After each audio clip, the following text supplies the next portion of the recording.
I'm Joel McCower here in GreenBiz studio with Nelson Switzer, Chief Sustainability Officer for Nestle Waters North America. Nelson, you recently put out a siting framework for your new facilities. Tell us what you did and why. Sure. So just today, actually, we released publicly, and for the first time ever, a siting framework. And it's really a process, a tool for helping us identify and develop new spring sources. So it's not about the facility, it's about the spring source itself. And so this is really about how you work with the communities in which these spring sources exist to make sure that, well, everybody's happy. Yeah, I like that. I would love it if everybody was always happy. What it does is we call this our community first approach, and the reason we call it the community first approach is we've seen how things have changed. You know, for a long time we were developing spring sources and building new factories at a pretty rapid clip. I mean, as a result, we're the nation's largest bottled water company.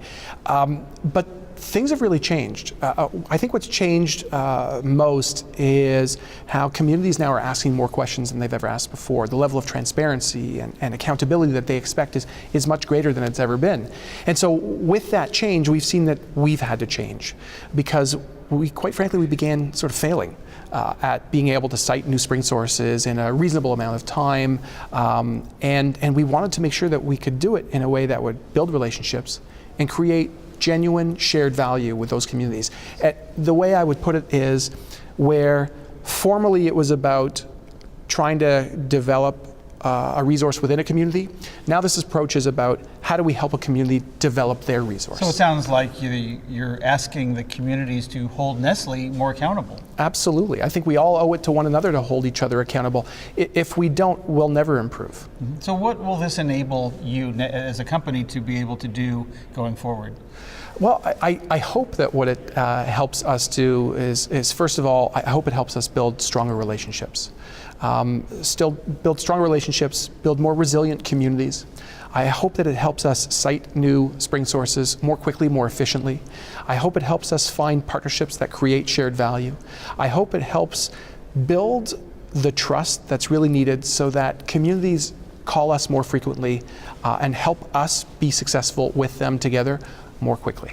So it sounds like a lot of things to do under one framework, and it's got various parts. Is there one part of this that you think is going to be the most challenging? That's a great question. If I had to pick one thing that's going to be the most challenging, I think it might be managing the expectations of the various community members. I think that everybody sort of has a different expectation. And one of the discussions we had when we were developing the siting framework was, when do we go public, is what we call it. You know, when do we go public to the community and say, okay, Nestle is here, we're interested, and we'd like to continue dialogue with you. And there was this concern that if you go too early, you're going to mismanage people's expectations because they're going to think, oh great, a factory is coming here, that means jobs, that means new economic activity, that means the potential to help somebody to help us protect our local aquifer and the quality and the sustainability of it. But the challenge is that most of the sightings that we begin don't move forward. It usually has nothing to do with the community, it has to do with the spring source. Yeah. So the spring source may not have the yield that is economically viable for an operation like ours.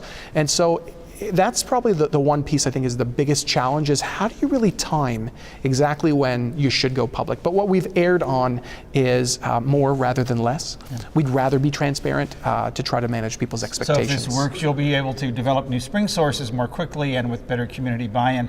That's a high bar, and I hope it works. Nelson Switzer, CSO at Nestle Waters North America, thanks so much. Thank you so much.